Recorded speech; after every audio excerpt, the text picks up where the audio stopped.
Hi there. My name's Alyssa Lowry, and I'm your instructor for this course. I'm a third-year PhD student here at OSU studying literature for children and young adults in the Teaching and Learning department. I teach both children's and adolescent literature courses, and I also supervise some of the early childhood student teachers. So as a little introduction to me, I have a BS in Childhood and Special Education and New York State certifications to teach birth through grade 6 general education and students with disabilities. I taught at the early childhood level for a few years before earning my master's in English. I grew up in western New York State near Buffalo and Niagara Falls, and I started my family in Rochester, New York. My daughter Addie was born there. She's 2.5, and I also have a son Cameron who's a little over a month old. So today I'm just going to walk you through the syllabus a little bit. I'll try to keep it pretty short and simple so that you don't lose focus and miss anything important. If you want to just minimize this and listen while you follow along on the syllabus, that's totally fine. You're not going to miss anything by not seeing my face except for my face. I just do it this way because there are some students who learn best when they can see a person speaking. So let's get started. Starting with the course description, this class is designed to give you a look not only at the elements of children's literature through history, but at how children's literature is an avenue for understanding society. So you're expected to develop skills in analyzing, interpreting, and critiquing literature, so there will be plenty of reading assigned. We'll also be doing a fair amount of evaluating the social values of cultures that produce children's literature, so we do get into social issues quite a bit in this class.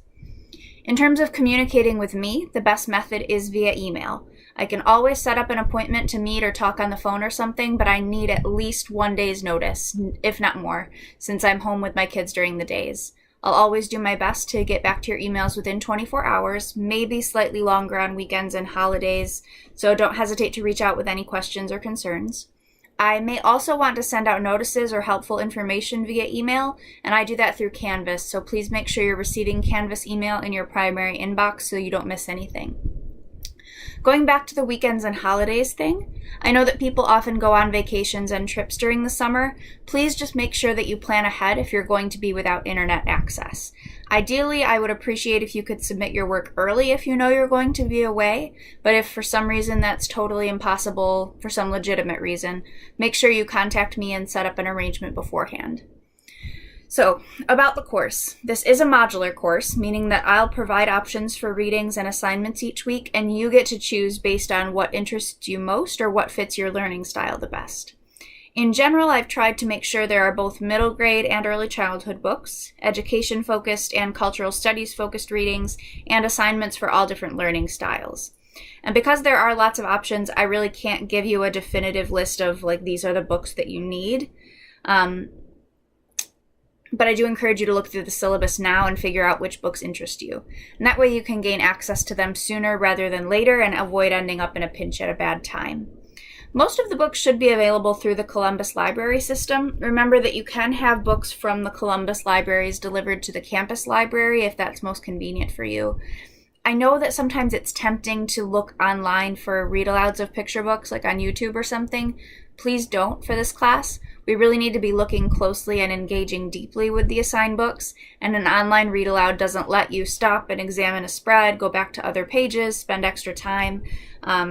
So please try to avoid doing that for picture books. For graphic novels, I insist that you get a hard copy rather than the ebook. Ebooks usually go panel by panel instead of spread by spread, and it really throws off the whole flow and sometimes even the whole meaning of a book. And finally, I don't mind if you use audiobooks for novels, but just make sure that you're giving it your full attention. It's not the kind of thing you want to do while your mind is somewhere else. So don't turn your audiobook on and then bike to work, or turn your audiobook on and cook something really complex. Try and make sure that you're really giving it your attention. All right, down to the grading system. It's pretty self-explanatory. You can always check your grades out on Carmen for an update on your progress. The course schedule is also fairly self-explanatory. Please do note that all assignments are due by 11:59 p.m. on the Friday of the week where they're listed. So the syllabus quiz for this week needs to be turned in by Friday the 8th at 11:59 p.m. All these assignments are also laid out on the course homepage each week, so you don't always need to be returning to the syllabus. Basically, each week you'll choose from a selection of books, either one novel or 3 picture books, and a selection of articles. You're also going to choose from a selection of response assignments. I've described the available response assignments right below the course schedule. They're also described when you click into the assignments themselves on the course page. You're also going to find a hint each week about where to kind of direct your thinking if you're having a hard time getting started and drawing connections. No matter which assignment you choose, though, you need to specifically reference each reading from the week in order to earn full credit. And not just talking about the ideas, but talking about the ideas and saying where they came from using the title of the article or the author's name. So the first response type is the challenge your thinking essay, where you articulate a significant belief that you used to hold about the topic before completing the readings, and then explore a different point of view based on what you learned. The second type of written response you can choose is the threes essay, where you're going to discuss 3 preconceptions you had before completing the readings, 3 significant things that you learned, and then share 3 questions that you have after completing the readings. The third option might be good if you're not a confident writer. You're going to create a 5 to 7 minute video of yourself discussing the readings from the week, including short summaries, things that stood out to you, connections you made between the readings, and any further questions or areas of interest.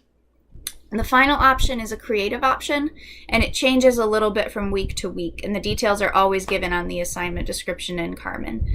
Once you pick a kind of assignment, you don't have to stick with it for the rest of the semester. Switch it up every week, whatever you want to do. It's totally fine with me. The only time all of this changes is in the last week, the 8th week of the semester, when you're all going to pursue a topic of your own interest. So during that week, you'll conduct independent research using either a single novel or 3 picture books, 2 blog posts, and 1 scholarly article, and you choose all of those.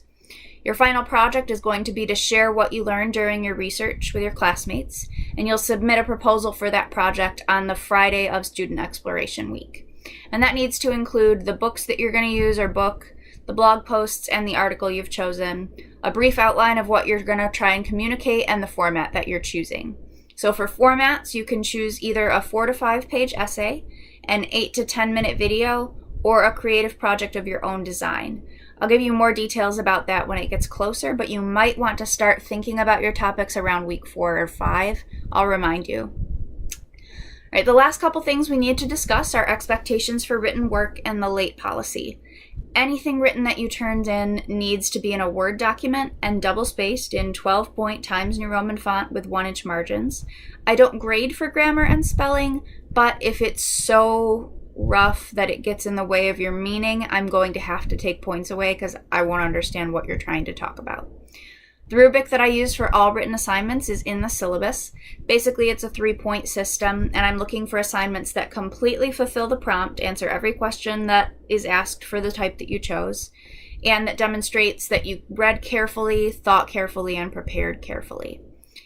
If assignments are late, I take off 1 point for each day of lateness. So if you turn something in at 2 o'clock on a Saturday, it will have 1 point subtracted. On Sunday, it loses 2 points, and so on. That's really it. So if you have any questions, please post them on the discussion board on Carmen. That way anyone who has the same question can get the answer they need, and everyone's getting the exact same answer from me. Not that I would be telling you different things, but maybe someone interprets wording differently or whatever. We're just going to avoid it, put it all on the discussion board so I can answer any questions once for everybody.